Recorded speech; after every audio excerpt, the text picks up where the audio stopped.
মানে পরিশোধ করা তাদের ঋণ, এটা খুব কঠিন হবে।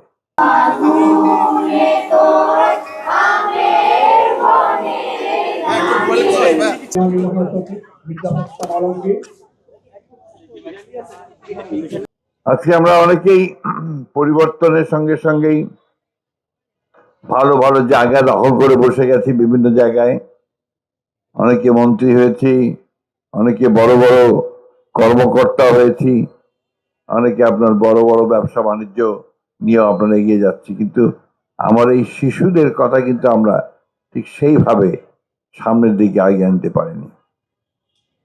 আমরা আশা করেছিলাম যে এই পরিবর্তনের পরে এই সরকার, যারা একটা অন্তর্বর্তীকালীন সরকার হলেও যারা কমিটেড এই গণতন্ত্রের প্রতি, তারা স্পেশাল সেল তৈরি করবেন এই শিশুদের পুনর্বাসনের জন্য এবং তাদের পরিবারগুলোর পুনর্বাসনের জন্য। অত্যন্ত দুঃখের কথা, আমরা দেখেছি যে সেই ঘটনাগুলো, সেই কাজটি ঘটেনি। আমি আজকে আপনাদের সামনে এই একটু বলতে চাই যে আমরা রাষ্ট্রের পরিবর্তন চাচ্ছি, কাঠামোর পরিবর্তন চাচ্ছি, আমরা সংস্কার চাচ্ছি, তো সেই সংস্কার, সেই কাঠামো যদি আমার মানুষের সার্বিক উন্নয়নে না আসে, আমাদের এই শিশুদের ভবিষ্যৎকে নির্মাণ করতে সাহায্য না করে, তাদেরকে একটা নিরাপদ সিকিউর জীবন দিতে না পারে, তাহলে সেই সংস্কার কোনো কাজে আসবে বলে আমি মনে করি না। আমি আশা করব যে আমাদের অন্তর্বর্তীকালীন সরকার, তারা দেরিতে বিলম্ব হলেও তাদের পুনর্বাসনের জন্য, তাদের যে কষ্ট, তাদের বাবাকে খুঁজে পাওয়ার, তাদের আত্মীয়কে খুঁজে পাওয়ার, ভাইকে খুঁজে পাওয়ার যে বেদনা বা আত্মী, সেটাকে মূল্য দিয়ে সেই গুরুত্ব দেবেন। একটা কমিশন করা হয়েছে, গুম কমিশন। সেই গুম কমিশন এখন পর্যন্ত বোধহয় একটা রিপোর্ট দাখিল করেছে, কিন্তু তাদের এই যে খোঁজ করা, সেই খোঁজ করার ব্যাপারে খুব বেশি একটা এগুতে পেরেছে বলে আমার কাছে মনে হয় না। আপনাকেই বলছি, ইন্স্যুরেন্স করলে সিটিতে সুরক্ষা পাবেন নিশ্চিত।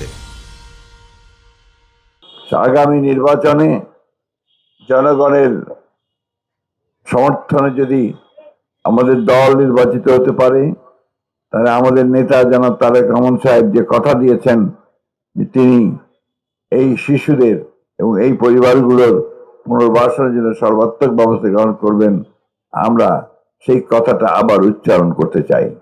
কারণ তিনি ইতিমধ্যে আমাদেরকে দলকে নিয়ে, যে আমরা আপনার বিএনপি পরিবার অথবা মায়ের ডাককে সাথে নিয়ে তিনি কাজ করেছেন।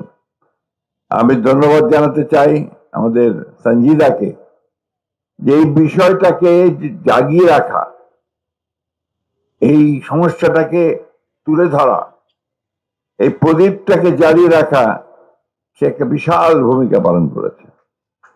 শুধু দেশে নয়, আন্তর্জাতিকভাবে আজকে এই গুম সমস্যাটাকে সে তুলে ধরেছে, এবং যারই ফলশ্রুতিতে আমরা দেখেছি যে আন্তর্জাতিকভাবে এই বিষয়টার উপর অত্যন্ত গুরুত্ব দেওয়া হয়েছে। আমরা সামনের দিনে আমরা সবাই মিলে যে প্রত্যাশা করেছি যে আমরা একটা বাসযোগ্য আবাস ভূমি তৈরি করবো এই শিশুদের জন্য।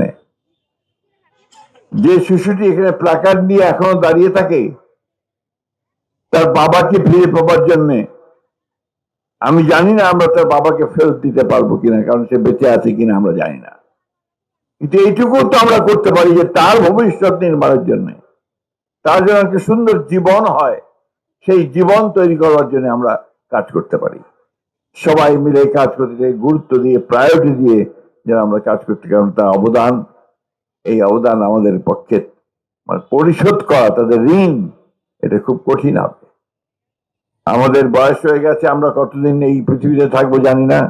যাচ্ছি যাতে তরুণ এখানে যারা আছে, তাদের দায়িত্ব থাকবে এই বিষয়টাকে সর্বাধিকার দিয়ে আমাদের এই শিশুদের, আমাদের বাচ্চাদের, তাদের যেন জীবন সুন্দর হয়, ভবিষ্যতের জীবন যেন সুন্দর হয়, সেই কাজটা যেন আমরা সবাই মিলে করতে